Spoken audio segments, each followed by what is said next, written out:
This is the Supreme Court oral argument in the case called Cox Communications versus Sony Music Entertainment, a billion-dollar broadband battle. Internet service providers, ISPs, like Cox Communications, face liability for subscriber copyright infringement. The central issue asks whether ISPs can be held liable for users' copyright infringement. Sony Music demands Cox take accountability for alleged music piracy. Conversely, Cox asserts the company avoids responsibility for user behaviors. The court's outcome will shape how ISPs must police their networks. This decision affects digital copyright enforcement, intermediary liability, and consumer internet access. Listen for the justices wrestling with unlimited immunity for ISPs versus the challenge of policing shared internet connections in multifamily units. Watch for sharp questions about digital citizenship and willful blindness. Also, catch the court's analysis of implied rights of action beyond the Copyright Act's express provisions. Joshua Rosencrantz, New York, argued for Petitioner Cox Communications. Malcolm L. Stewart, Deputy Solicitor General, Department of Justice, argued for United States as Amicus Curiae. Paul D. Clement, Alexandria, Virginia, argued for Respondent Sony Music Entertainment. We'll hear argument first this morning in Case 24-171, Cox Communications versus Sony Music Entertainment. Mr. Rosencrantz. Thank you, Mr. Chief Justice, and may it please the Court. The Fourth Circuit held that a provider of basic communications infrastructure to millions of homes and businesses can be held liable because it did not kick enough accused infringers off the Internet. No notion of tort or copyright law ever conceived can support that theory. This court explicitly rejected the theory in Twitter, where it said, quote, plaintiffs have identified no duty that would require communication providing services to terminate customers after discovering that the customers were using the service for illegal ends. This court said in Grokster that liability cannot be predicated on, quote, mere failure to take affirmative steps to prevent infringement. Reaffirming those basic principles resolves this case. No case has suggested that knowledge alone can create the necessary culpability to find someone liable for infringement.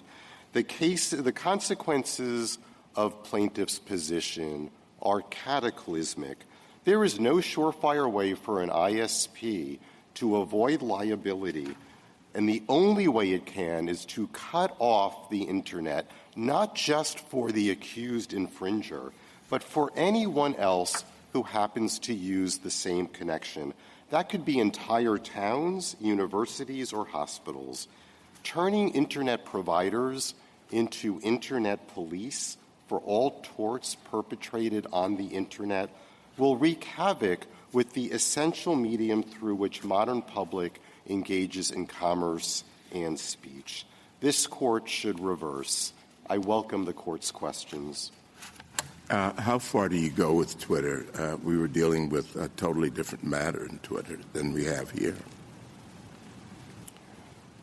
Well, Your Honor, the question of how far one goes with Twitter, when you think about the different... In a sense, how does it apply here? So Twitter's held several things that are fully applicable here. The first is that contributory liability requires malfeasance with the purpose of fostering the bad act, that there's no liability for passive nonfeasance, and there's no liability for sales to the general public on the same terms regardless of any eventual use. Twitter is we are an a fortiori case of Twitter. Twitter at least had those communications on its own server. They were visible to Twitter. What our customers do is invisible to us in real time. Now, knowing that a particular account will infringe does not make us an accomplice, which is what's required for contributory liability. Continuing to supply the Internet is just not the same as joining with the tortfeasor in, quote, mind and hand in the infringement as in something that the ISP wants to bring about. What is the basis of this contributory liability? Your Honor, the basis of contributory liability for copyright, as this Court recognized in Sony, is just sort of adopting the common law in a world in which the Copyright Act itself does not prescribe secondary. So do we do that in a broad adoption of common law, it says we had in Halberstrom, or is it narrower than that? Well, Your Honor, it must be, I would say, the narrowest version of common law that is available, precisely because Congress did not speak directly to it. And so I would say Halberstam merely articulates a way of getting at the ultimate principles that the Copyright Act, that contributory liability is directed at. But Twitter and Smith & Wesson apply it to the exact sorts of circumstances here, which is where you've got an arm's-length seller selling to millions and millions of people. I guess I wonder, Mr. Rosenkranz, this goes back to Justice Thomas's first question, whether this really is a fortiori from Twitter. I mean, in Twitter, we spent a lot of time talking about the fact that the companies, Facebook and so forth, didn't know of any particular conduct that had led to the attack. It wasn't even clear that the terrorists in Twitter had used those companies to plan the attack. So we said that there was no real nexus between the companies and the actual communications that created the legal issue. Now here, your client has received notice as to particular people doing particular infringements of copyright. And I would think that that's a step further from Twitter. Well, so, Your Honor, it's a step further in one respect, and it's a step in the other direction on the other end of the spectrum. So on one end of the causation spectrum, we can't see in real time what people are doing. That, as I said, distinguishes us from Twitter and makes us more remote. You are right that on the other end of the spectrum, there's a slightly greater nexus, but I hasten to add, it is still a limited nexus. When we get pinged about a regional ISP with tens of thousands of users, we know that somewhere, someone in that community has infringed. That's true sometimes. It's not true other times. And there's no evidence that it's true here. In other words, there are plenty of times where you're getting that there's a link to a specific individual, and you know who that individual is. You would not have to cut off anybody else, and you know that individual has infringed. Your Honor, I beg to differ. There is literally not a single place in this record where a specific individual was identified. If let's take the smallest unit, a household, you still don't know who the individual is. I also beg to differ on the first half of what you said, Your Honor, that there's no evidence that what I've described has happened here. Page 11 of our opening brief gives you the nature of the highest recidivist infringers. They are 15 regional ISPs, 10 universities, 9 hotels, and so forth. Those are the entities that are most likely to be cut off first because those are the ones that accrue the greatest number of But tickets. you're going to the greatest degree. The safe harbor doesn't require you necessarily to terminate someone. But what I'm troubled by is that you got these reports, and it's about 1% of your customer base who's infringing.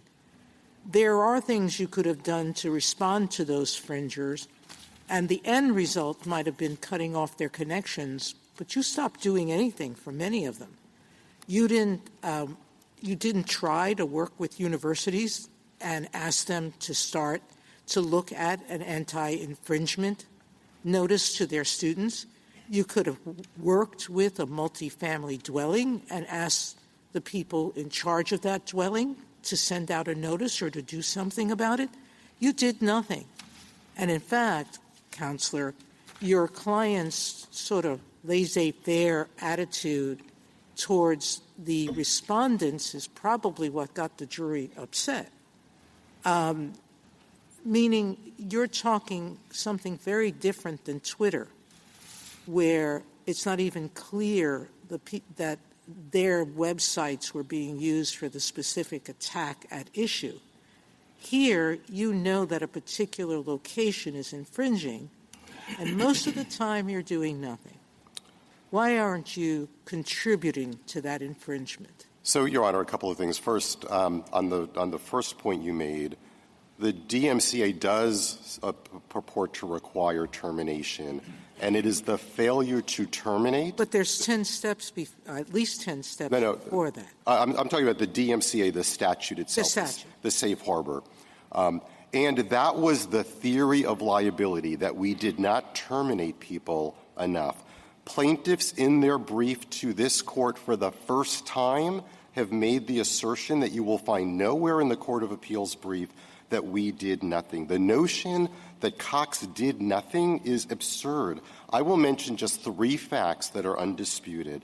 First, Cox invested its own resources to create the first of its kind anti-infringement program. There was no precedent for that. Second, under that program, Cox sent out hundreds of warnings a day. To your point, Your Honor, that we didn't work with universities, we most certainly did. The first several steps, the 13 steps, are all about contacting them, cutting them off, that is, suspending their accounts, which we did 67,000 times in the course of this period. That's thousands every month. And third, the program stopped infringement by 98% of the people who were accused of infringement. That is not nothing, Your Honor. Well, you say you're comfortable, not comfortable, but you don't like the Ninth Circuit's test. But then you go on to say that you've already taken a lot of measures and that those have been highly effective and they far exceed any conceivable notion of simple measures. So why should we be terribly worried about that? You're able to comply with it. You don't. So what's wrong with that? It doesn't present such a burden to you. You say you far exceed it.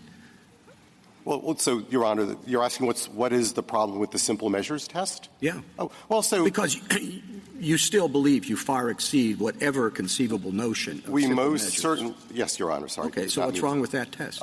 So what is wrong with that test is that it does not comply with what this court has said and the common law has been saying for 100 years. Okay, but that's different than saying what the practical impact on you is. I'm not complaining about the practical impact on us. We easily meet the simple measures test, and I would underscore that plaintiffs have not asked this court to apply the simple measures to us and have not argued that we could not meet the simple measures. But Counsel, can I go ahead? What incentive would you have to do anything if you won? If you win and mere knowledge isn't enough, why would you bother to send out any notices in the future? What Your would Honor, your obligation be? For the simple reason that Cox is a good corporate citizen that cares a lot about what happens on its system. We do all sorts of things that the law does not require us to do. But don't you do these notices in an effort to get the safe harbor, and aren't you sending these notices to avoid liability? You would have no liability risk, right, if you win going forward? That is correct, but I want to underscore my answer to... Let me stop you there. I mean, if purpose is the test, very few bad actors come out and say, I intended to do something awful. You infer it from circumstances, and a jury could still infer purpose from your knowledge and some other actions, right? So, but Your Honor, my answer is no, and I agree with you that the way one conducts this analysis is not to say, purpose is the test. The way one conducts the analysis is to So you disagree with the government on that? No, I don't think the government is saying that purpose is the standard. That's exactly how I read its brief. Perhaps I'm missing something, and Mr. Malcolm can help me there. What the government and we both contend is that there are acts that can be from which one can impute intent, and in the context of a seller, in particular a seller of communications technology, this court has held that unless it is a technology that is incapable of multiple uses, that is non-infringing uses, you don't infer intent from what is an equivalent. We don't have to go that far, though, to recognize that the jury instructions here were improper, do we? No, you don't have to go that far to recognize that both the jury instructions here and in particular the Ninth Circuit's holding that the instructions as applied to this set of facts could sustain liability. So let me ask you if I've got it right, okay? The narrowest version of your argument, perhaps not everything you want.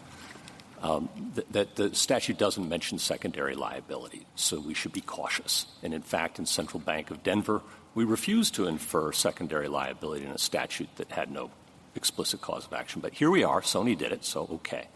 The narrowest version of that requires purpose. And we've said that many times, knowledge isn't enough. There are various ways one can infer purpose, such as through inducement or the fact that the thing you're selling doesn't have any other lawful use.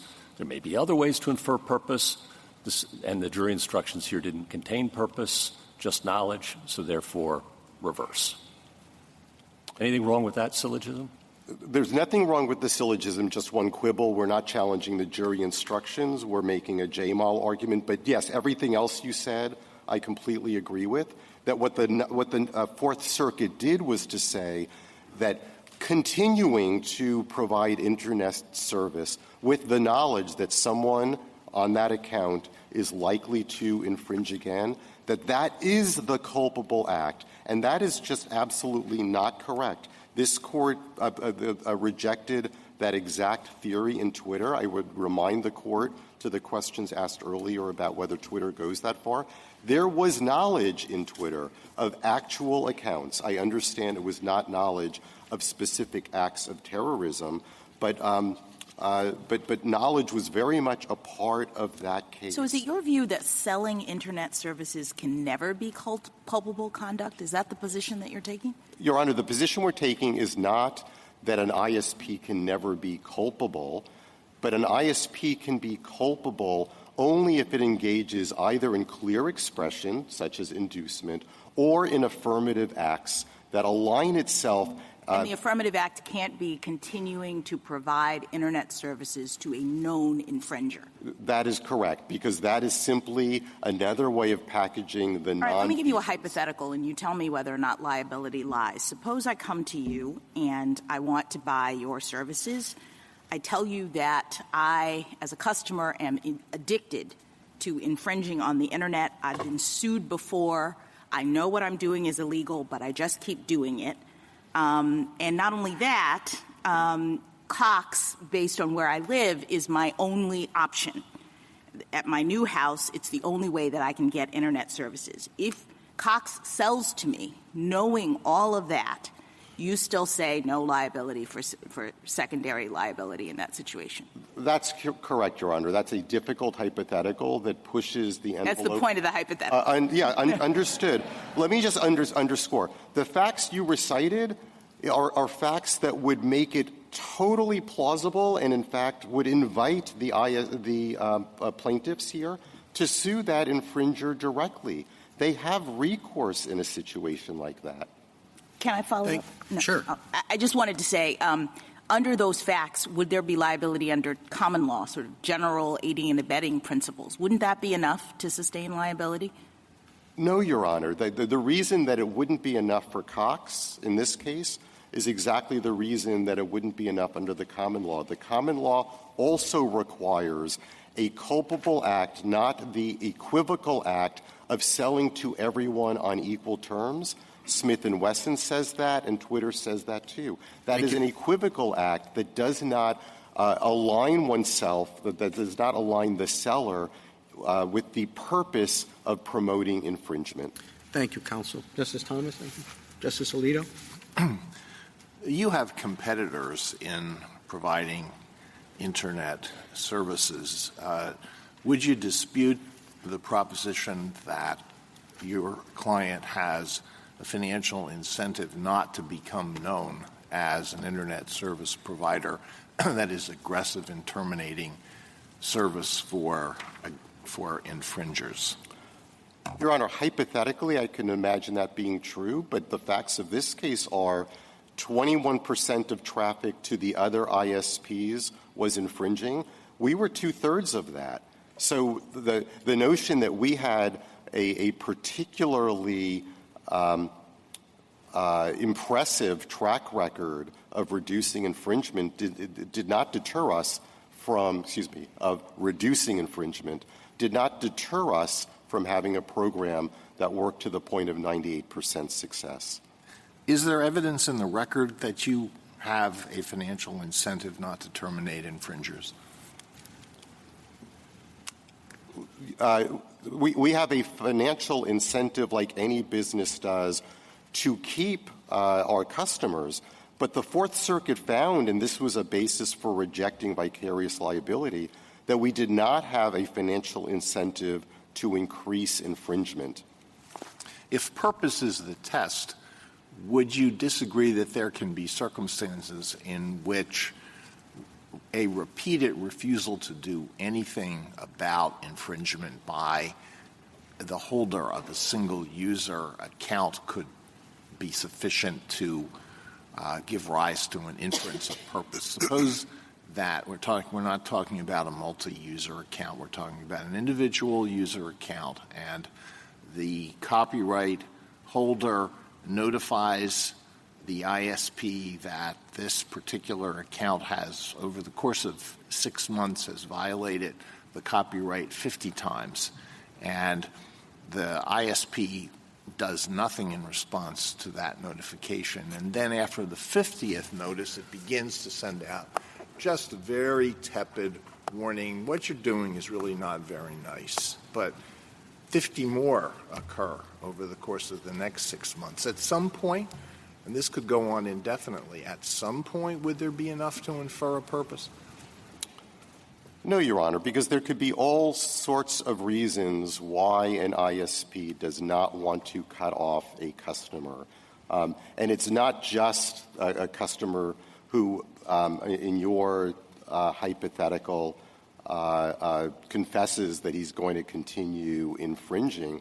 I think that another way of answering the question is think about the flip side. In order to capture that fringe case, we would have to create a world in which ISPs are going after everyone who infringes, including not just that one individual user, of which we have no evidence in this record that we ever knew about that one person, but the regional ISPs and the hospitals and the universities, because that is a world in which at $150,000 per pop, the ISP has a huge financial incentive to cut off the accused infringer at the word go. I will underscore that in that table on page 11, of the 49 infringers who had more than 100 notices, only one was a single-unit home.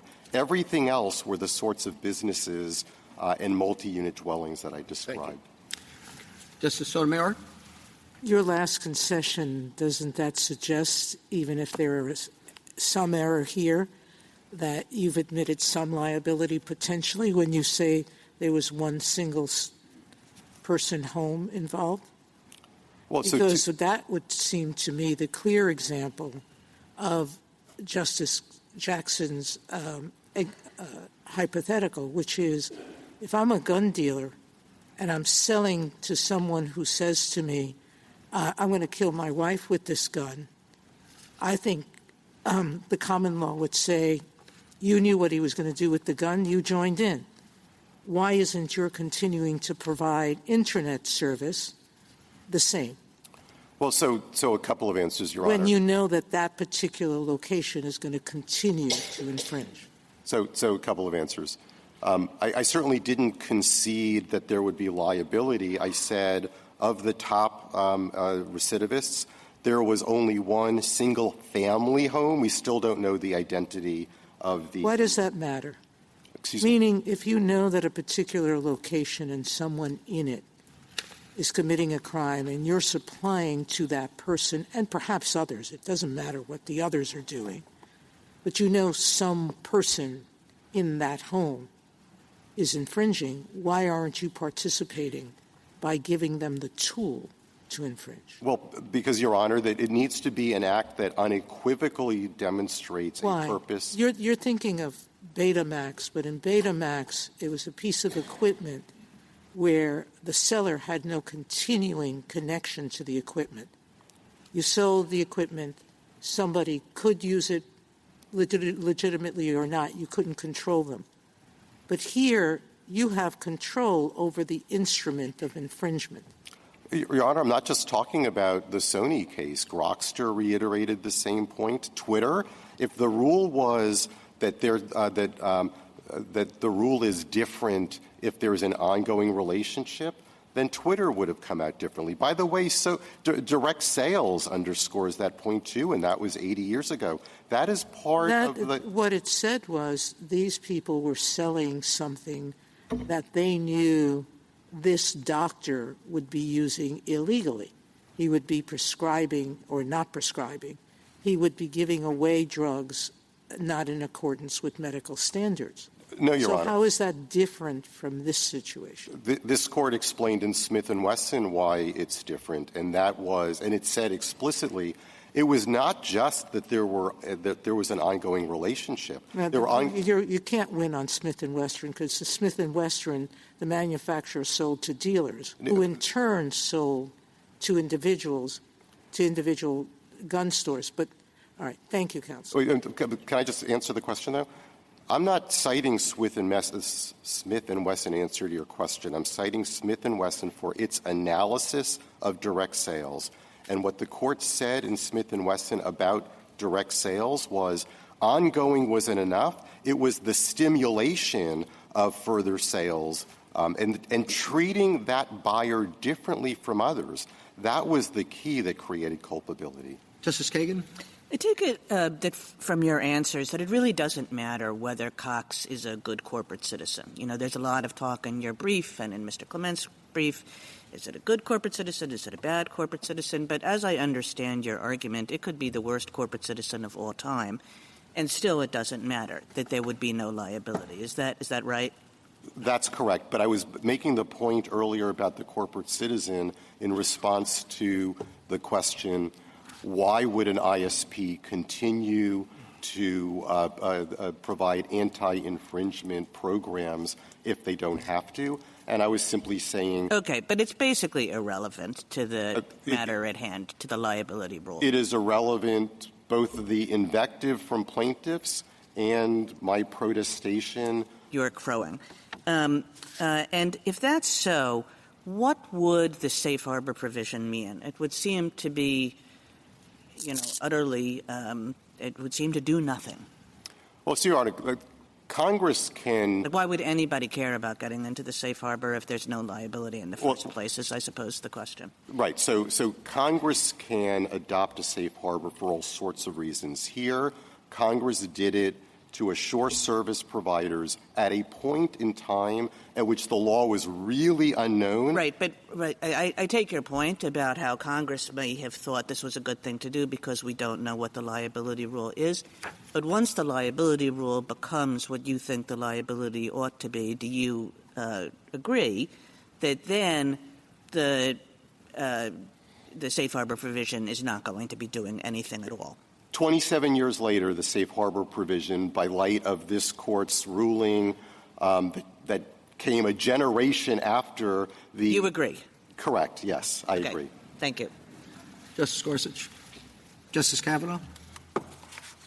On the word purpose, I think that's going to be key, and it's kind of a slippery word in this context. I want to make sure I nail down what you mean in response to Justice Gorsuch about what can be used to show purpose. Mere knowledge alone cannot show purpose. Purpose can't be inferred from mere knowledge, is your point, correct? That is correct with one caveat. It can be shown when it is when the only use of the device is an infringing. I'm assuming that there are substantial non-infringing Correct. uses, and then you go to the next step, which is purpose, and I want to make sure mere knowledge not good enough. What is good enough under our precedents, in your view, if you could articulate it clearly, what you think is good enough to show purpose? So there are two things that are good enough. One is inducement, which are generally words that are directed at encouraging infringement. The other is affirmative conduct directed at fostering infringement. For example, if an ISP were to provide an anti-infringement detection buster, something that hides the ISP address from the mark monitors of the world that detect infringement, that would be an affirmative act that's built into its device that aligns itself as someone who desires for the infringement to occur. Another possibility is if the ISP creates a service that is uniquely designed to help individuals take streaming services, songs off of streaming services, download them and swap them. Those are two, and they're classic examples of affirmative conduct that amounts to material contribution. So that's affirmative conduct. What are some examples of inducement?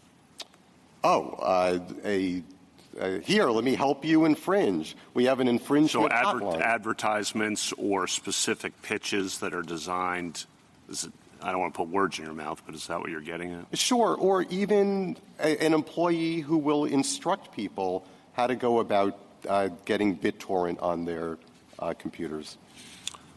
Thank you. Justice Barrett? So in your understanding of Twitter, would it be enough for contributory, vicarious liability, aiding and abetting, if Twitter knew that a particular account was being used for child trafficking and didn't take it down, didn't cut the user off? They know it, but they're not doing anything to facilitate or encourage. Twitter obviously has lots of other purposes. So I think that's a hard case. I don't know how Twitter would come out on that, but everything Twitter said about affirmative conduct and malfeasance versus nonfeasance, I would say would drive the conclusion the same way that Twitter ultimately drove it. Now, I can imagine this court someday carving out an exception for life and limb or imminent danger of physical harm. But your basic answer is that, based on your understanding of Twitter, unless we carved out that kind of exception, your theory of aiding and abetting liability anyway is that there would not be liability. That's correct. I mean, this court said in Twitter what I said right at the outset of my argument, that plaintiffs have identified no duty that would require communication providing services to terminate customers, terminate them, after discovering that the customers were using the service for illicit ends. I'm just reading what this court said in Twitter. Well, Justice Kagan is right that in Twitter and in Smith & Wesson, it was a bit more attenuated. You're putting it out in commerce, but the knowledge link was not as strong as in the hypothetical I gave you or in the hypothetical that Justice Jackson gave you. Do you understand aiding and abetting liability to be coextensive with the kind of contributory infringement liability we're talking about here? In other words, is anything that we say here, if we adopt your theory here, is that necessarily going to carry over to the aiding and abetting context? I would think so, Your Honor. This court has always treated those two lines of cases interchangeably. When this court asks what the common law is of copyright contributory liability, it is looking to, back to Calum, accomplice liability.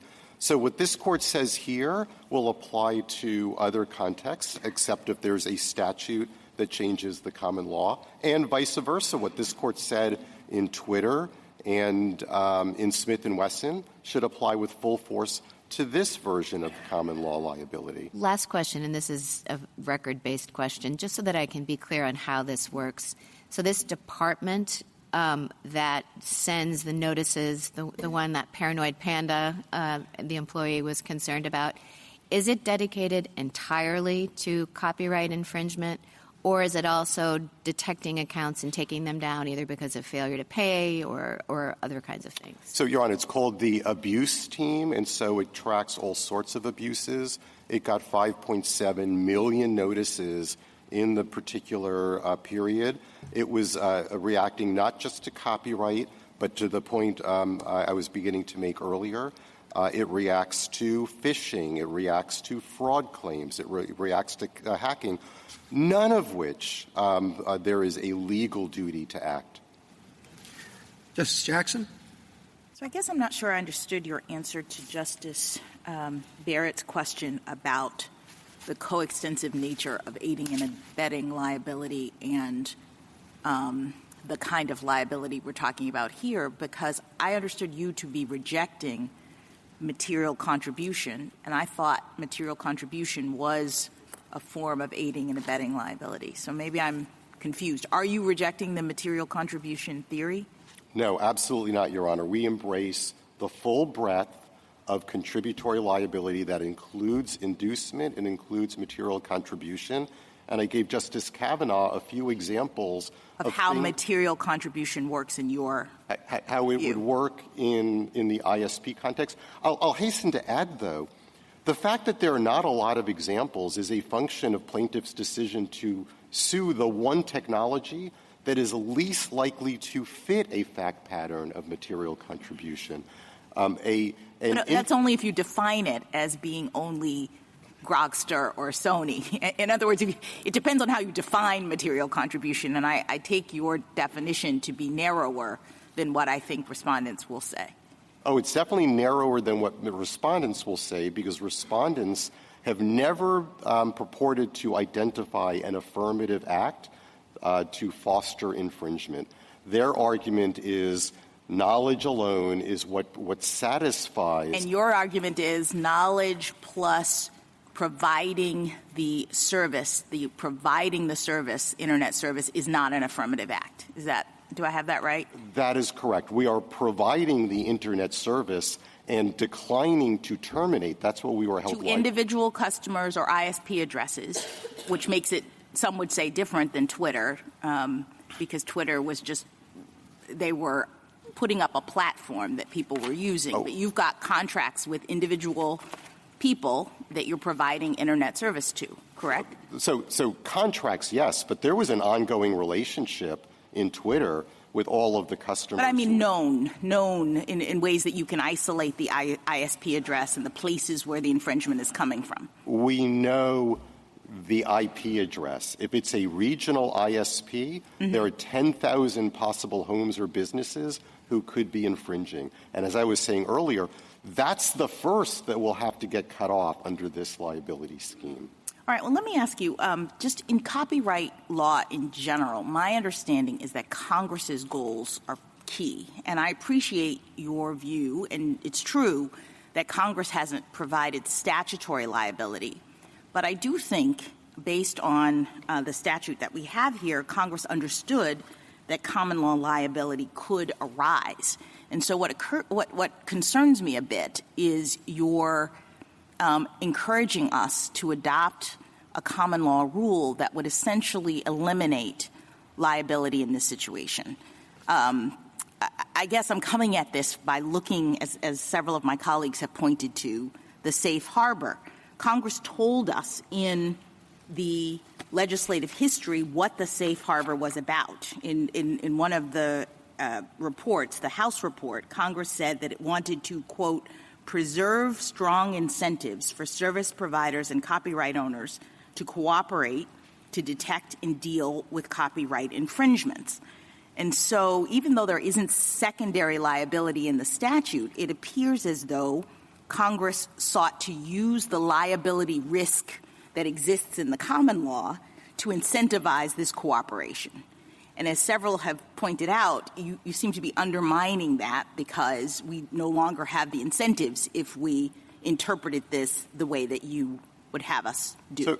So two answers, Justice Jackson. The first is, just to continue the answer I was giving earlier, Congress had no clue what the liability would end up being against 4 different types of service providers For back then, service providers were confronting all sorts of theories of liability. It included direct liability because you have to copy. Right, but I'm positing that Congress's interest was not necessarily to protect ISPs. I appreciate that's in there, but what I'm pointing to is the part of the legislative history in which Congress said we are setting this up as an incentive for these ISPs to actually do things to address copyright infringement. Right. So a couple of answers to that. First, I will get to the legislative history in a moment, but first and foremost, what Congress said was in 512L that the failure to satisfy a safe harbor,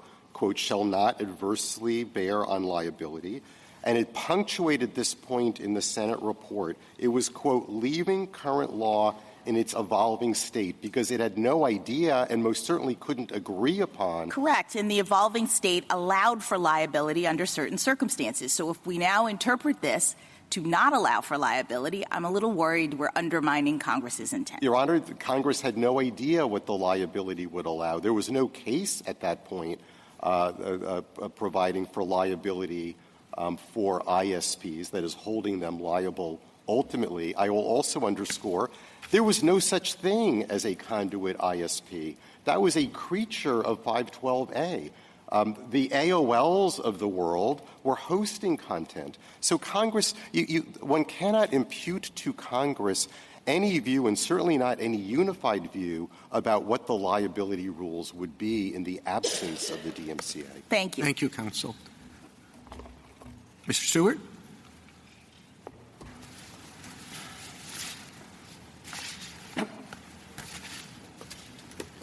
Thank you, Mr. Chief Justice, and may it please the Court. In Grokster, this Court held that one who distributes a device with the object of promoting its use to infringe copyright can be held liable for its user's infringement. In Twitter and Smith & Wesson, the Court emphasized that to be liable for aiding and abetting, a person must participate in the primary violation as in something that he wishes to bring about and seek by his action to make it succeed. Thus, both in copyright law and more generally, this form of secondary liability is reserved for persons who act for the purpose of facilitating violations of law. Because Cox simply provided the same generic Internet services to infringers and non-infringers alike, there is no basis for inferring such a purpose here. I welcome the Court's questions. Mr. Stewart, in Sony, Justice Stevens was clear that there was no secondary liability provision in the copyright law. And he relied on the existence of secondary liability in the patent statute and borrowed from that for his argument that there would be secondary liability in copyright. How much should we borrow from either patent law or from common law with respect to in developing our secondary liability jurisprudence under copyright? I think probably the first place you would look is general principles of aiding and abetting law, which are common law principles. But if the Court thinks maybe intellectual property cases are different, it could look to Congress's codification of secondary liability principles in the Patent Act. And it's very clear that in patent cases, the Patent Act doesn't provide for secondary liability in circumstances like these. In the Patent Act in 35 U.S.C. 271B says whoever actively induces infringement of a patent is liable, and Section 271C says anyone who sells a device that is specially suited to patent infringement, not capable of substantial non-infringing uses, with knowledge of its special character, is liable. There's nothing in the Patent Act that says if you sell a multi-use device to a person that you know is going to use it for infringement, you can be liable on that basis. So I think it would be unusual to adopt a special rule of copyright law and ignore the rule of patent law that Congress has actually adopted in the U.S. Code. Do you read patent law then to be the same as the common law of aiding and abetting? I think, yes. I mean, I think the patent law, as it's currently codified, incorporates the two bases for secondary liability that the court adopted in Grokster and Sony as principles of copyright law. That is, in Grokster it said the law that one who induces infringement can be held liable was a common law principle before it was codified in 1952, and we adopted here as a principle of copyright law. Similarly, in Sony said we adopt the staple article of commerce doctrine from patent law as a principle of copyright law, that ordinarily if you sell a staple article of commerce, one capable of both infringing and non-infringing uses, you won't be liable for the misuse made by individual customers. And I'm sorry? Go ahead. I was going to say to follow up on Twitter, the two things that we think, we agree that the suit in Twitter had problems that in addition to the ones that we're noting here. That is, even if the platforms in Twitter had highlighted content celebrating ISIS, they could have been liable for aiding and abetting a particular attack only if a causal connection could be shown between those videos and the attack, and there was no such proof. But I think two aspects of Twitter are deeply relevant. The first is 5 different times the court in Twitter quoted in whole and or in part the standard that I just read, that a person who aids and who is liable for aiding and abetting must be shown to have participated in the wrongdoing as something he wishes to succeed. And that standard can't be satisfied here. The second thing the court in Twitter emphasized time after time was that at worst, the platforms had simply treated ISIS the same as they had treated other users. So does that mean that your answer to the question I asked Mr. Rosenkranz is that, yes, Twitter would not be liable for facilitating child trafficking if it knew that a particular user was using its account for that purpose? It wouldn't be secondarily liable. That is, I think lurking in Twitter was the idea, and the companion case, Google versus Gonzalez, was the idea that perhaps a platform like YouTube or Twitter, a platform on which potentially infringing or otherwise unlawful content actually appears, the platform could be held directly liable on the theory that it was speaking the words as well as assisting the third-party content provider in doing so. And this is a little far down in the weeds, but in the Communications Decency Act of 1996, 230C1 said generally that platforms that host third-party content will not be treated as the publisher or speaker of that third-party content. But for purposes of aiding and abetting, your answer is the same. For purposes of aiding and abetting, the answer is the same. And obviously, direct copyright infringement is a strict liability offense. That is, if you think of the platform as the person who's actually speaking or publicly performing the infringing video, then it doesn't matter whether the platform wants to infringe. It can be held liable on that basis. But because Cox just provides the infrastructure, there's no plausible theory of direct liability. Mr. Stewart, I see our discussion revolving around the following dispute. Okay, purpose is the standard. We'll accept that for now. And under patent law, you say there are 2 and only 2 ways you can infer that intent from knowledge: inducement and specially equipped things that can only predominantly be used for infringing purposes. Right. Is that right? Yes. Okay.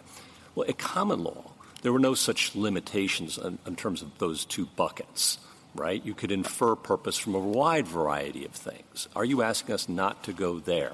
I think you can still do that with respect to what I would call targeted assistance. That is, if you are providing assistance to a particular person and you're not providing it to anyone else, and you know that person is using that assistance to commit a violation that kind of of law. falls into the second bucket under patent law, in my mind, creating or doing something that's only going to infringe.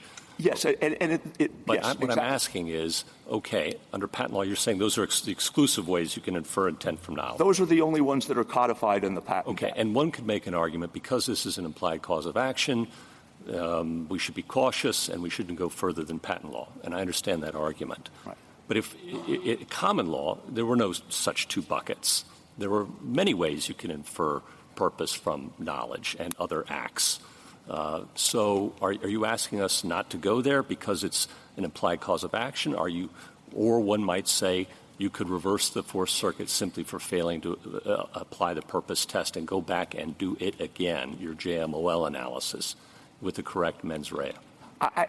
We're not asking the court to disturb the existing body of copyright law except with respect to ISPs. That is, in Sony, the court noted with seeming approval that there were various lower court cases involving things like dance halls where people were held secondarily liable. So if I can just summarize it, I'm sorry to interrupt, but so you're saying at least for ISPs we should go no further than patent law? Yes, and particularly with what I would regard as kind of at the opposite extreme from non-targeted assistance. That is, in cases like Grokster and Twitter, and in this case, we're looking at a pretty narrow subset of aiding and abetting. We're asking, when can a person who provides a good or service to the general public be liable for misuse of that good or service by some member of the public? Last question, then. Why shouldn't we just say, as we might, that the common law required purpose, the Fourth Circuit analyzed it under knowledge being sufficient, reverse, go back and do your JMOL analysis again? I think you could absolutely do that. And the flaw in the Court of Appeals decision was that it acknowledged the purpose language, but it said we typically infer a purpose to cause a particular event from knowledge that the event is substantially certain to occur. And I think there are bodies of law where we care more about knowledge than purpose or objective, but there are others where we don't. And for instance, in equal protection jurisprudence, there's a fundamental difference between a state doing something because it will produce a racially disparate impact and doing something for race-neutral reasons, even though it will produce a racially disparate impact. Thank you, Counsel. Justice Thomas? Justice?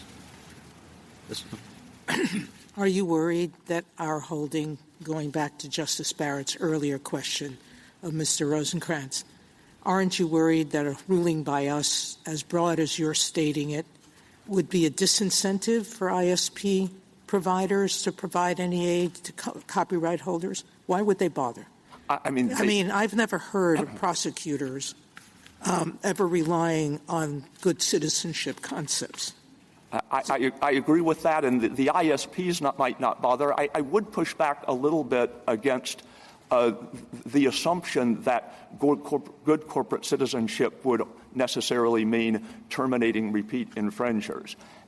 Imagine a case in which a person, the individual, was sued as a direct infringer, and a jury found that on multiple occasions this person had used the Internet to commit direct infringement. Clearly, the court could award damages, and under the Copyright Act, the court would have authority to fashion an injunction that was reasonably designed to prevent further infringement. But could the district court enjoin the person from ever using the Internet again? I don't think so. I think the general rule that equitable relief is supposed to be tailored to the wrongdoing. I don't think you're answering my question.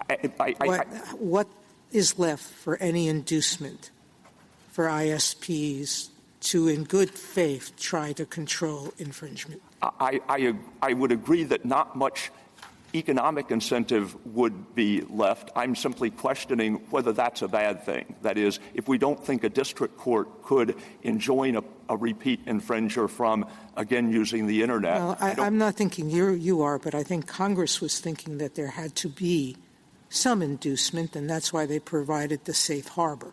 They provided the safe harbor, but they also provided kind of the takedown notice provisions of the DMCA. And no notices like the ones that were sent here are contemplated by the DMCA. The DMCA does contemplate notices in which different kinds of Internet company may be informed there are particular infringing works on your platform, and we want you to take those down. And if the Internet companies do that, the result is a much more targeted approach. It's that you get rid of the infringing materials, but the rest of the platform remains intact and people can use it. The approach of terminating all access to the Internet based on infringement, it seems extremely overbroad, given the centrality of the Internet to modern life and given the First Amendment.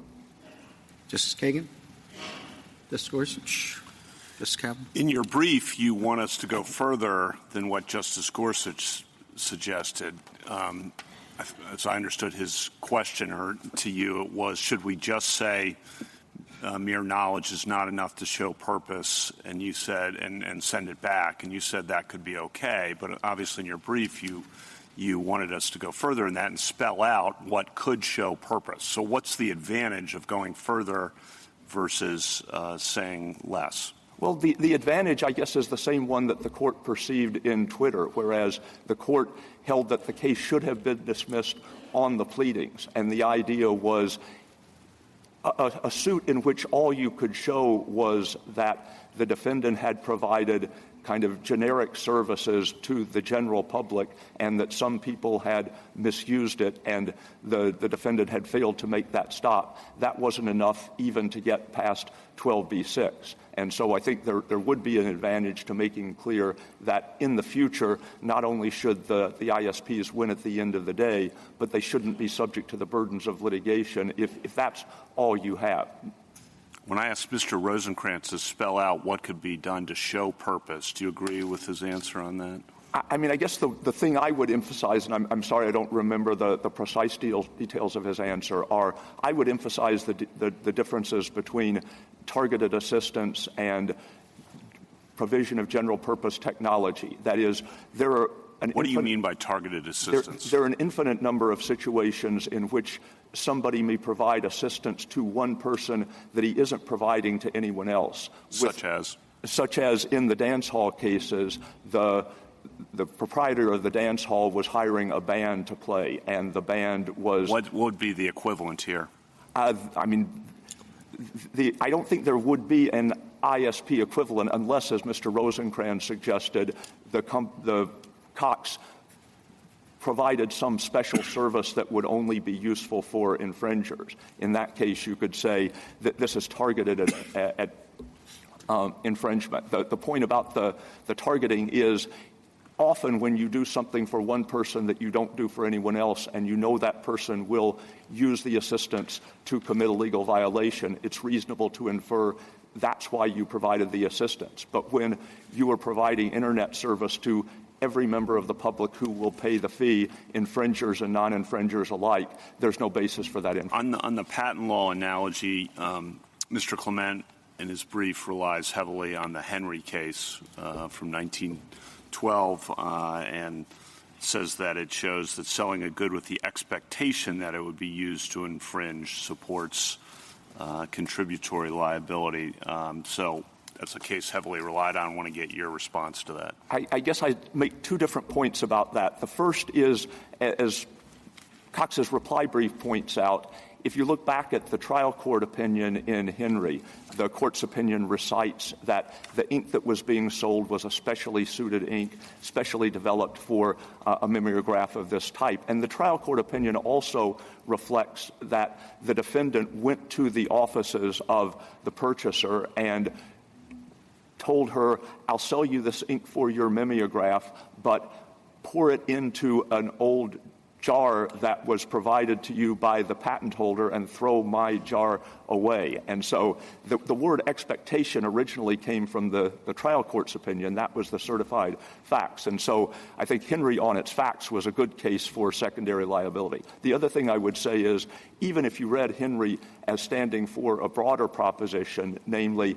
that if you sell a multi-purpose product to a particular customer that you know will use it to infringe, you can be held liable, that's been superseded by the Patent Act, in which Congress codified other rules of contributory infringement in patent case, but not that one. Thank you. Thank you, counsel. Justice Barrett? Mr. Stewart, you told Justice Gorsuch, this is follow-up to the same question Justice Kavanaugh asked, that you would be satisfied with our sending it back to the Fourth Circuit and saying, purpose is what you need, you said knowledge was enough, that's wrong. Although you would prefer for us to say purpose can be shown in these two specific ways. Right.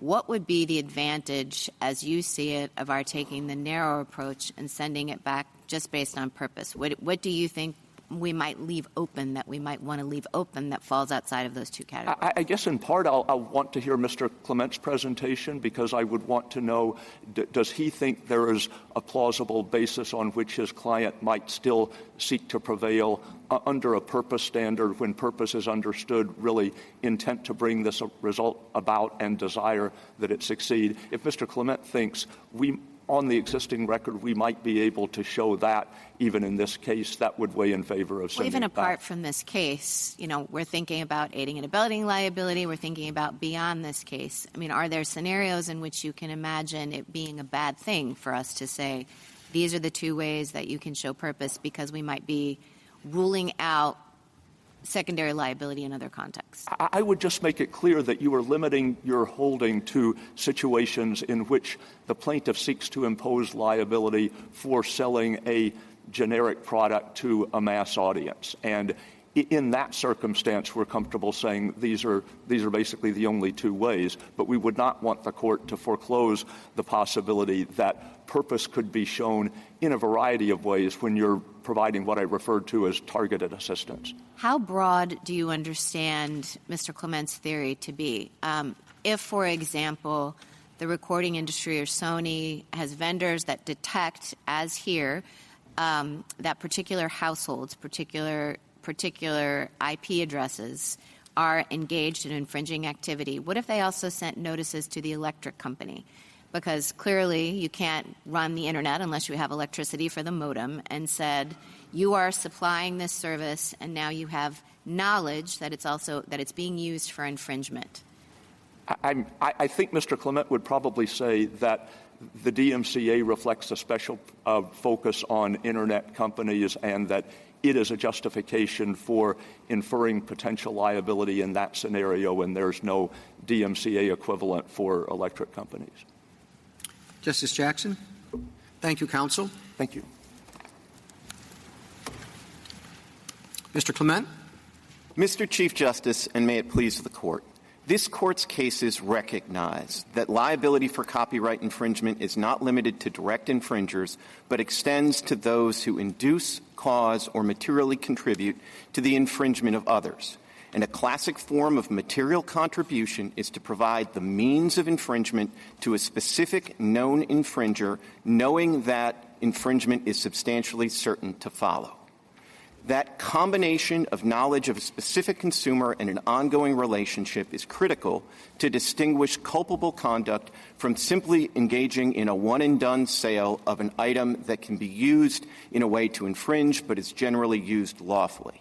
Now, on this record, it is beyond dispute that Cox provided the service to known infringers with substantial knowledge that what they themselves called habitual abusers would continue to infringe.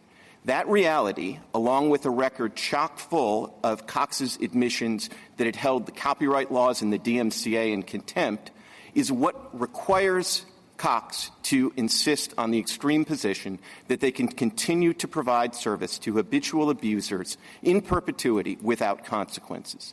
That rule has nothing to recommend it, and was admitted today would render the DMCA and the cooperation it is intended to foster a dead letter. Why bother with a safe harbor?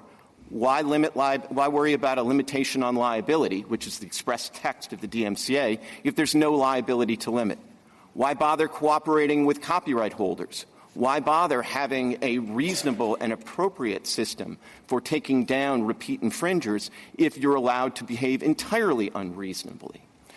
So in all of this, you see that the position that's being advocated by Cox is a product of the record in this case. If Cox is right on the law, then Cox could take tens of thousands of copyright notices and throw them in the trash, and they could have its employees say, F the DMCA. That is, in fact, what the record says, which is why they're asking you for an extreme rule. I welcome the Court's questions. How would you give or provide any contours to your approach? We know that secondary liability is atextual. Are there any limits? Justice Stevens seemed to go to great length in Sony to try to peg it to or attach it to the patent laws, patent statute. What would limit your approach?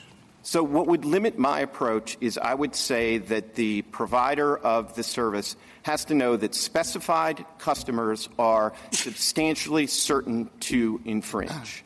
And that is, to my understanding, the standard that has long prevailed in the trademark context under the Inwood case, where this court, based on a lower court opinion by Judge Friendly that was based in part by earlier district court opinion by Judge Wazansky, which was based on the common law, says that you can have liability under the trademark laws if you either induce or you provide the means of infringement to a specific known infringer. So that is the standard, and I think if you limit it to knowledge of specific known infringers and you require, and not purpose, but intent that requires you to know that providing the service to that customer will make infringement substantially certain, I think that provides a strict limit and plenty of guidance for the lower courts. So when we had Grokster up here, we used a much more targeted approach.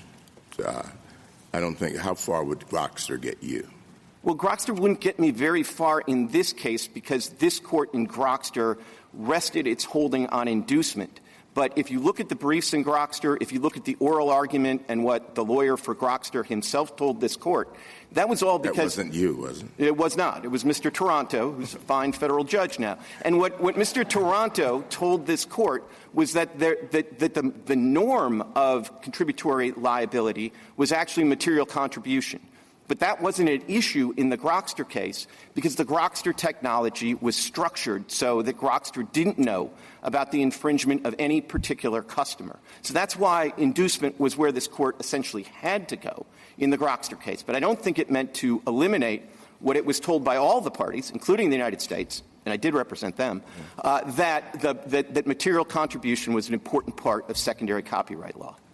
Mr. Clement, can I just clarify your standard? Because I'm trying to understand, does it have purpose or what I would call intent in it or not? Yes, it has intent. And how so?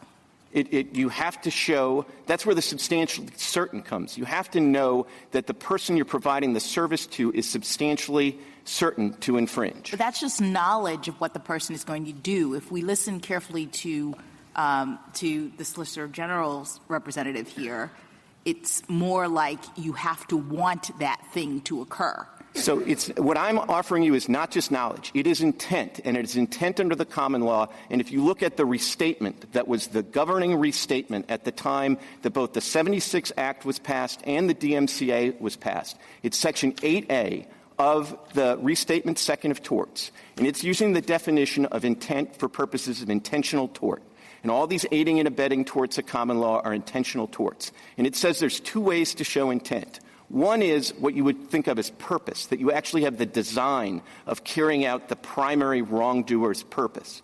But the second thing, and is equally qualifies and is equally intent, is when you provide or do an act knowing that certain results are substantially certain. Under the common law, you are charged with intent. That might be under the common law, but I would think that if you are to read Twitter and then to read Smith & Wesson, which basically was all derived from Twitter, what those two decisions are saying is that that's not the standard we're using for aiding and abetting liability.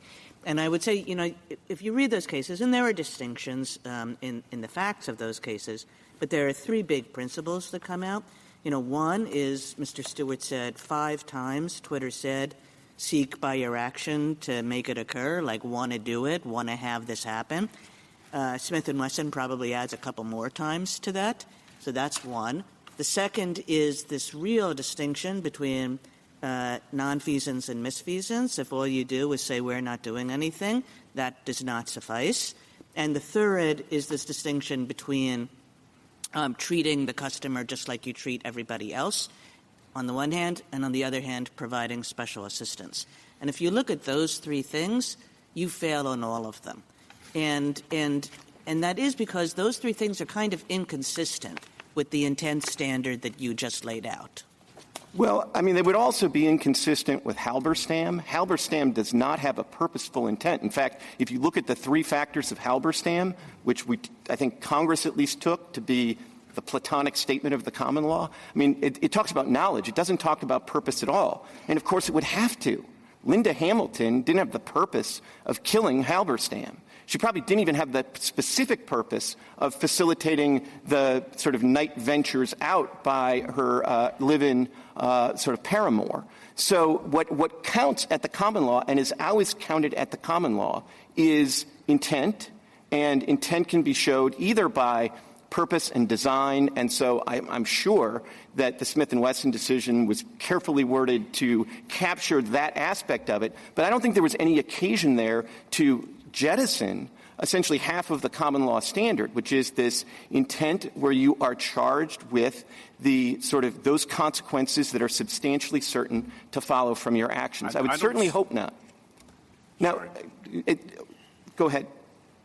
I don't see, to broaden out Justice Kagan's question, I don't see your formulation of intent in our copyright cases either in Calum, in Grokster, in Sony, or in the patent law context in Henry either. That seems to suggest a more affirmative advertisement, promotion, instruction kind of formulation to get to purpose. So can you deal with the copyright case law more generally? I'd be delighted to. And the copyright law, if you go all the way back to the Harper case in 1886, has this notion of material contribution. And material contribution is an absolute critical aspect of copyright secondary liabilities as it's developed over the years. And I think it's important to understand that, yeah, you're right. Grokster, as I tried to explain, didn't focus on material contribution, but that's because the knowledge of specific infringing works was missing there essentially by design of the product. Now, Sony, I think, actually does talk a fair amount about material contribution.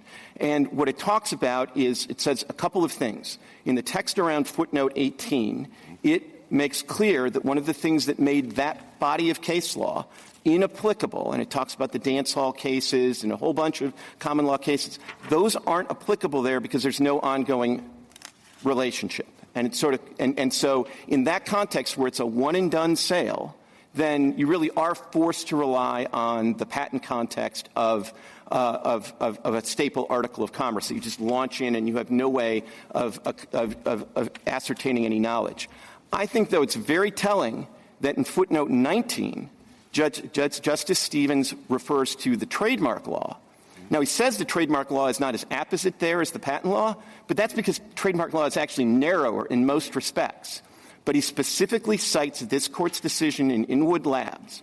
And Inwood Labs could not be clearer that the standard is inducement or material contribution as defined exactly as I'm defining it, which is to provide the means of infringement to a customer you know is going to use it to infringe.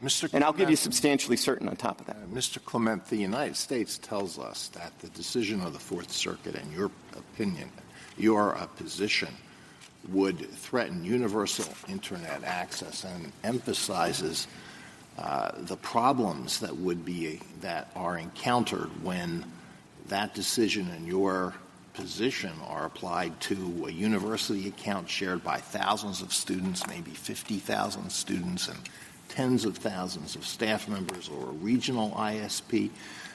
And I really don't see how your position works in that context, but maybe you can explain how it could. So I think the way that my position works most readily is that the safe harbor, I think, provides plenty of room for ISPs to handle things like multi-user accounts, fraternities, and the like differently, and you can have a different policy under those. The way this case was litigated below, my friends on the other side, that chart on page 11, that was a demonstrative, that wasn't even introduced into evidence. They didn't make a big pitch that, our liability should be limited to just those customers. Part of the reason is because what the record does reflect in things that are in evidence, trial transcript pages 810 to 811 shows that 95% of the customers covered by the 57,000 sort of customers that are part of the universe that makes up the 10,000 infringement, 95% of those are residential customers. Only 5% are business customers. So I think there's a reason they didn't try to limit their liability to the 5%. And they took a position that was essentially we stand or fall together. Well, what is an ISP supposed to do with a university account that has, let's say, 70,000 users? What is the university supposed to do in your view?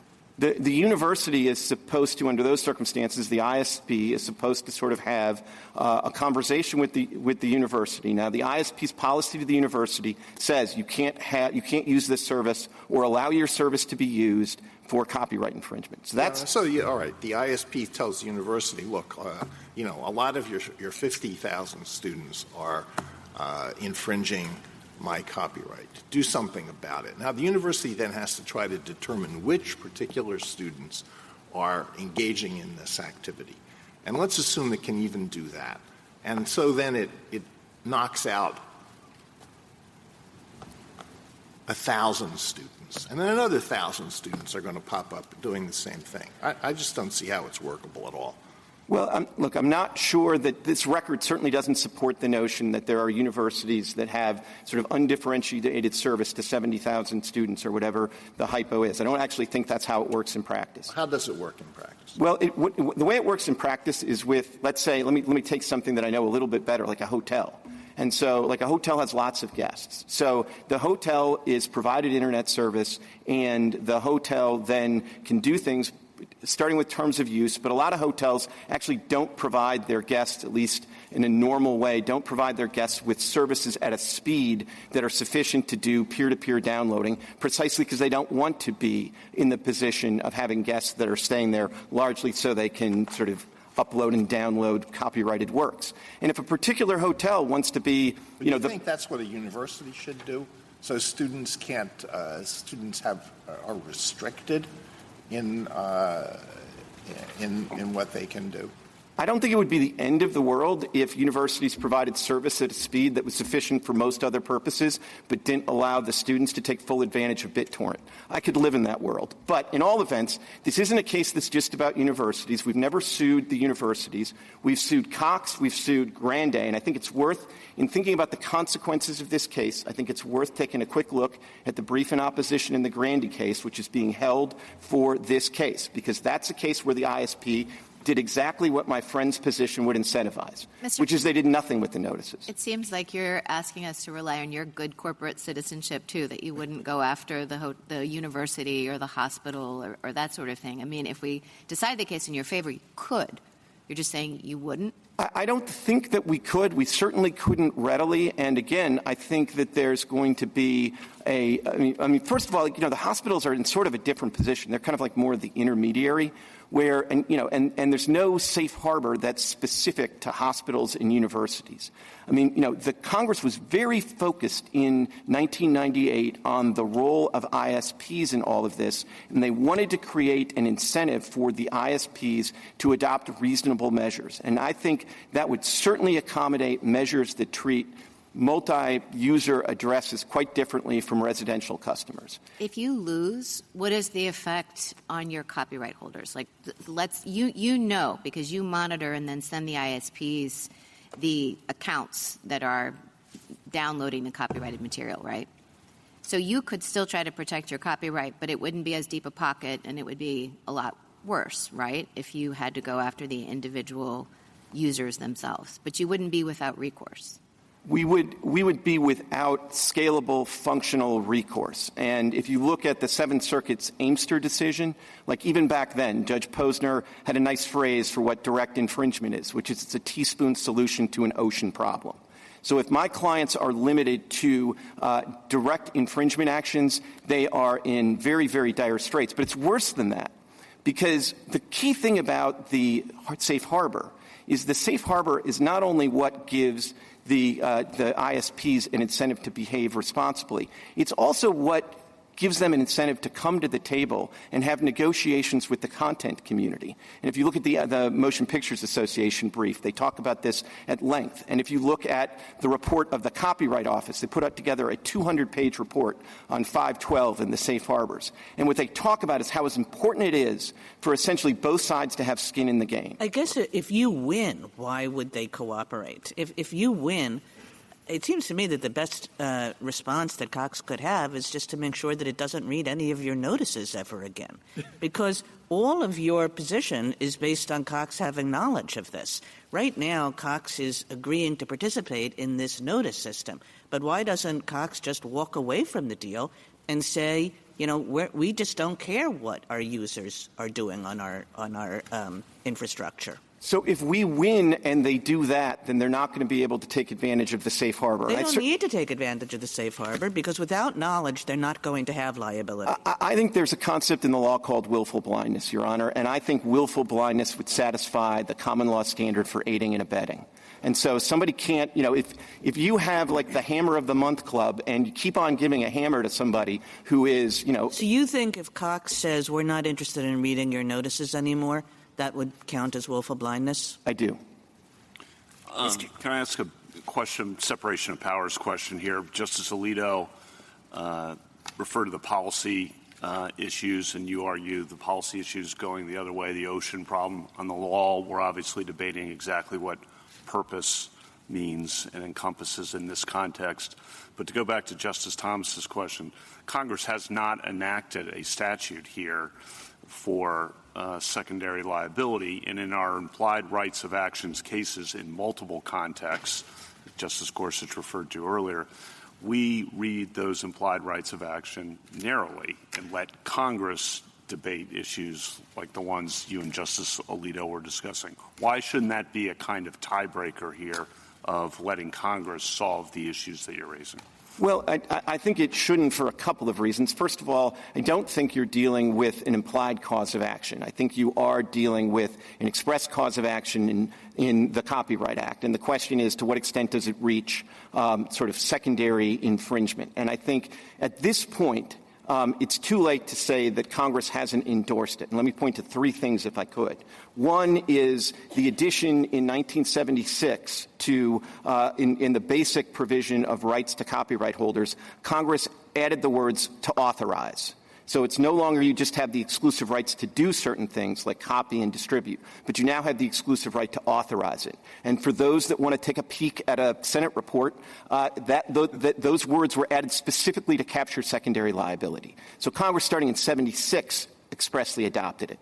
But then the DMCA, for reasons that we've already talked about, I don't think can be reasonably understood, except against the backdrop of secondary liability. And Congress put specific weight in, again, this is a Senate report, but it looked at three contemporaneous cases. There was a Playboy case. I think the case that's most instructive is the Netcom case, which was it was a 95 case. And that was a case that said, well, for somebody who's like an ISP, I'm sure my friend will say it's not exactly like the ISP today, but somebody who's very much like an ISP, there was no vicarious liability because they didn't make money off of the infringing, but there was material contribution liability. So that's the evolving common law that Congress is passing, and so I think Congress embodies that in the DMC safe harbor, but just as a cherry on the sundae, in the same DMCA, a provision that I only came across over the weekend, but still is in there, 17 U.S.C. 1201C2 is another provision that sort of says that the anti-circumvention provisions are not designed to change the rules of vicarious and contributory liability. So I think there are multiple textual acknowledgments of vicarious and contributory infringement in the code that distinguish this from your sort of classic implied rights of action. Mr. Clemento, just to follow up on that, I'm taking all of that as given. Congress still hasn't defined the contours of what secondary liability should look like. Here we are debating them, right? So shouldn't that be a flag of caution for us in expanding it too broadly? Well, I think that would be a cautionary tale to not go beyond the common law. Well, a cautionary tale maybe to take account of where patent law is, that Sony relied on in part, for example. I mean, in Central Bank of Denver, as you well know, the court refused to imply any aiding and abetting liability under the Securities Exchange Act. And, so Sony sits in some tension with our law right there.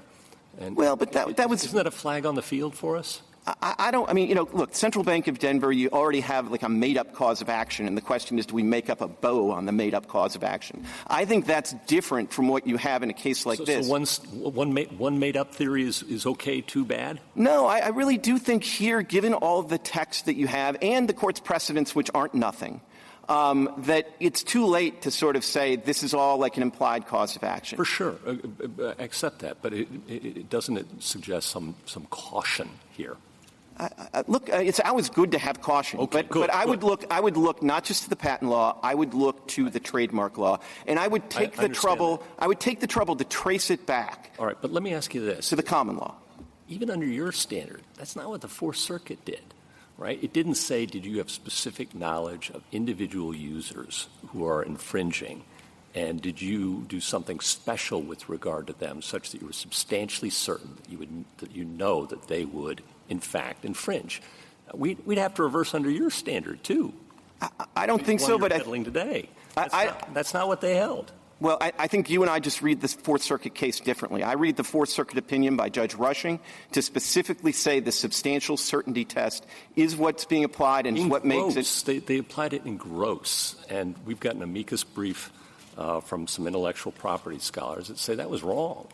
Well, you had a brief from some other intellectual property lawyers, professors who say that was exactly right. But they did right. do it in gross rather than say, I have knowledge of a specific student at the computer lab at Georgetown University. That's not what happened in this case. No, but I actually think it is, but it's a little bit opaque in the opinion because this case. A little bit opaque. No, but it's opaque for a very specific reason. Because, this case sort of piggybacks on the earlier BMG decision. And in the BMG decision, the Fourth Circuit says that once you have knowledge that the same customer or address. No, not address, because it could be a lot of people at the address. The customer. And that analysis isn't what the Fourth Circuit did.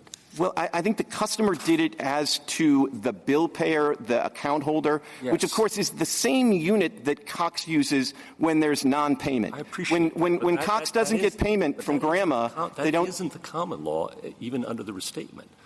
I think that is the common law still. I don't think you need. I know somebody in this group of people was involved, and I did nothing. That's not substantial certainty. So with residential customers, I think it is. But in all events, that was ruled on in summary judgment in this case. And then what the Fourth Circuit did, and I don't think you can read this part of the opinion differently, they said that Cox forfeited any argument that they didn't have knowledge to the specific customers. All right.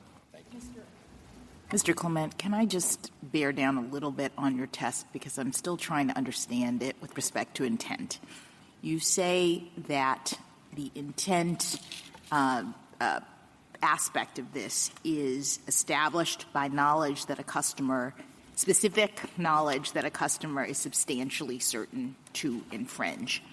And I guess where I want to go with that in asking you is, once that is established, is that an inference of intent? Is there something that the defendant could do in response to rebut that inference? Or are you saying that all that is necessary is for the plaintiff to show that, and then the intent, to the extent it's an element, is satisfied, and that's it?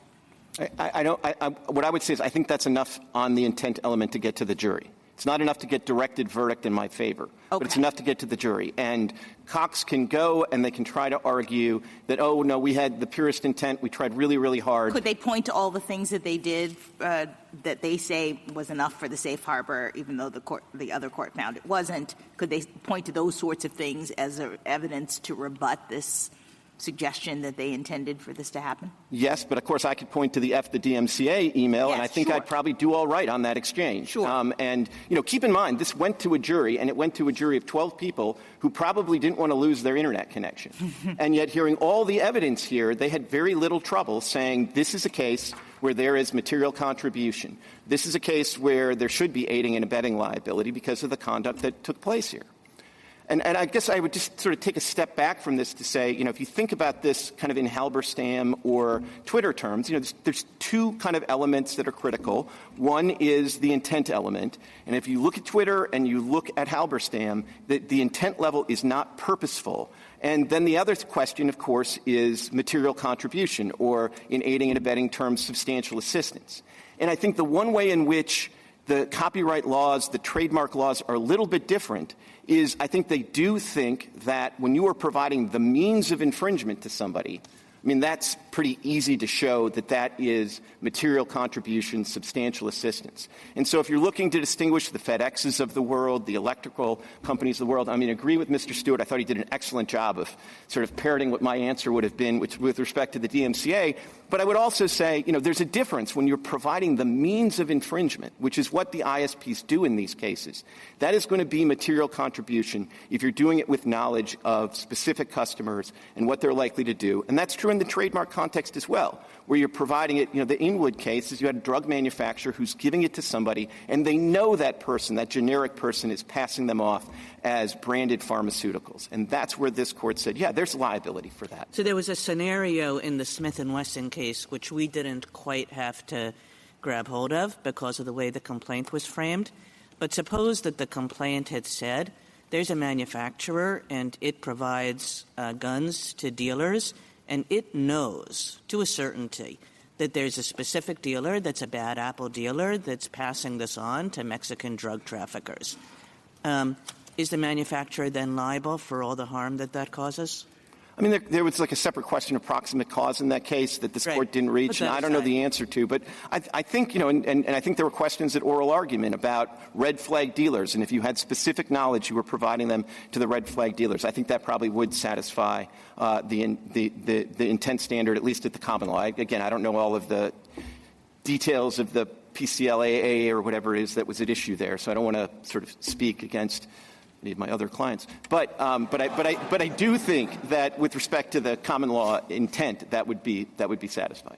What about willfulness? Can you speak to the argument that willfulness here requires that the defendant understand that its own conduct is unlawful?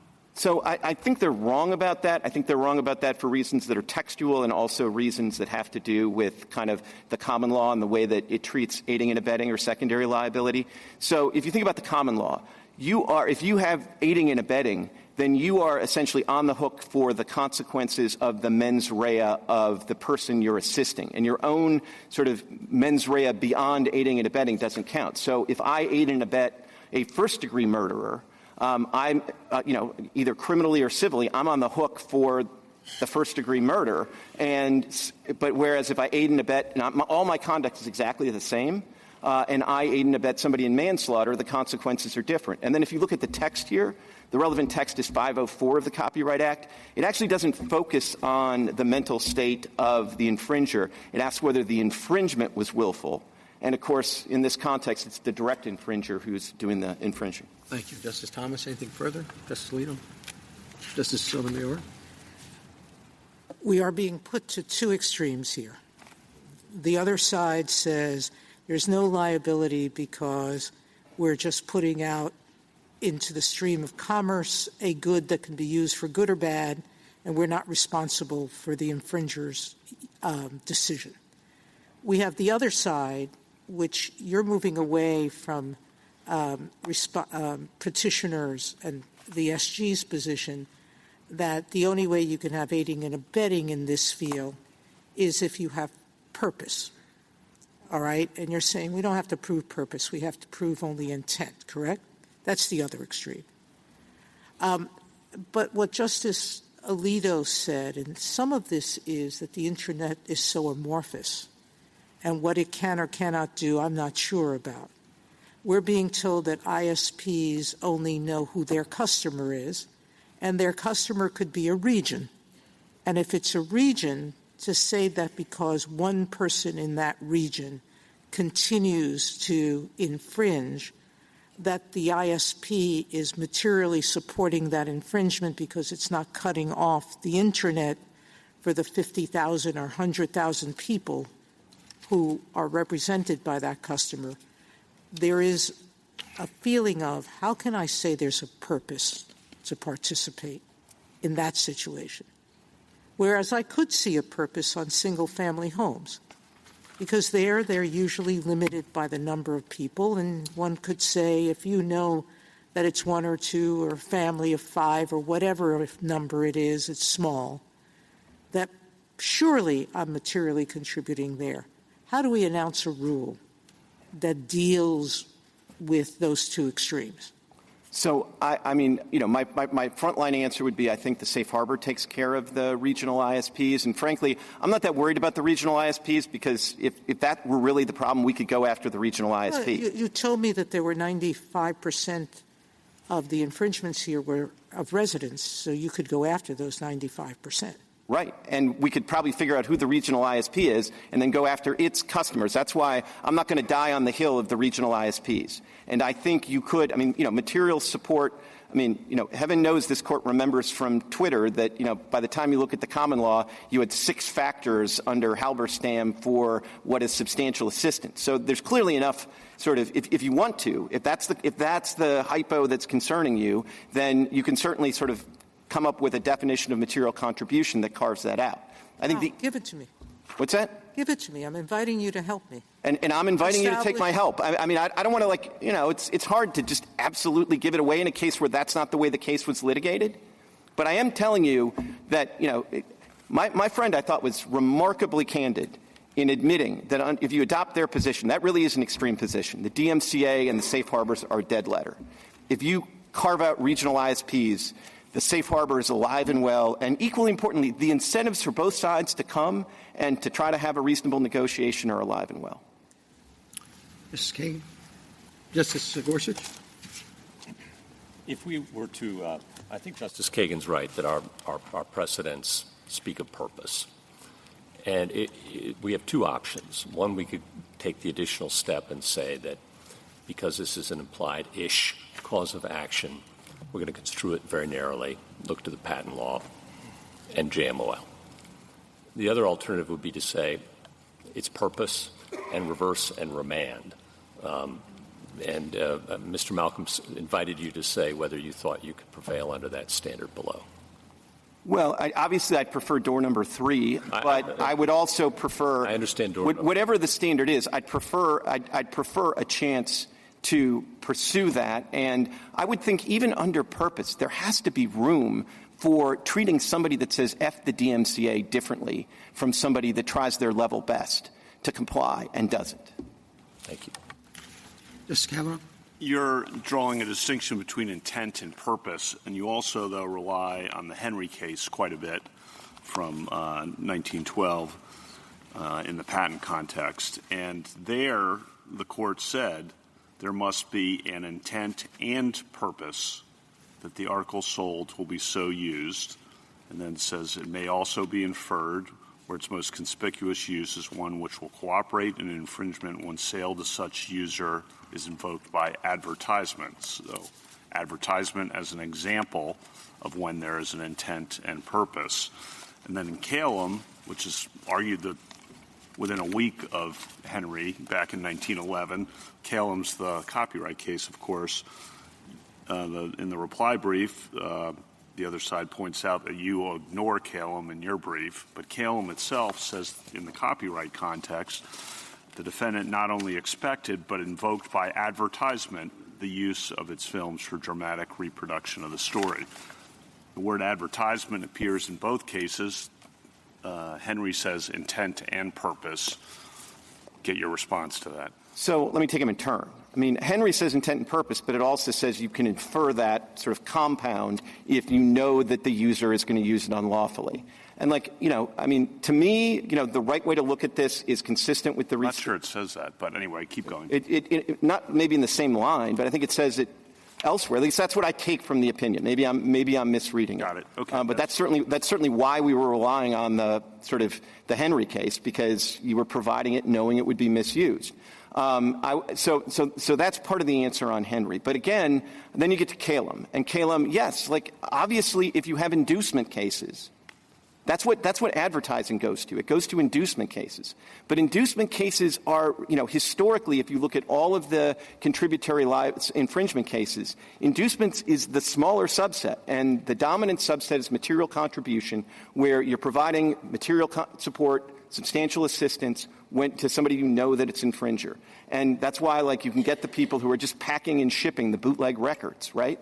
Like, they don't, care what's in the box. They're just getting paid for doing it. But you still say, and I always have said that they are liable. That's certainly the dominant common law rule. It's the rule in the trademark context as well. So let me just say a word about Kalem. Kalem, again, is a case where you have, the promoter of the motion picture that's made from the book. So it's an easy case. And the language they talk about, where Justice Holmes goes back to a couple of the Supreme Judicial Court of Massachusetts opinions and talks about indifference, the court specifically says we don't have to get into those niceties here. So what they're relying on in Kalem, which is why we ignored it, is the purest form of dictum. Got it. Thank you. Justice Barrett? Justice Jackson? Thank you, counsel. Mr. Rosenkranz, rebuttal. Thank you, Your Honor. Plaintiff's test relies on specific known infringers who are certain to keep infringing. If plaintiffs want to bring an action that is based upon specific known infringers who are certain to keep infringing, they can bring that case under their rule against ISPs. This court cannot affirm on that basis, though, and neither can the courts below. Let's talk about how this case was tried.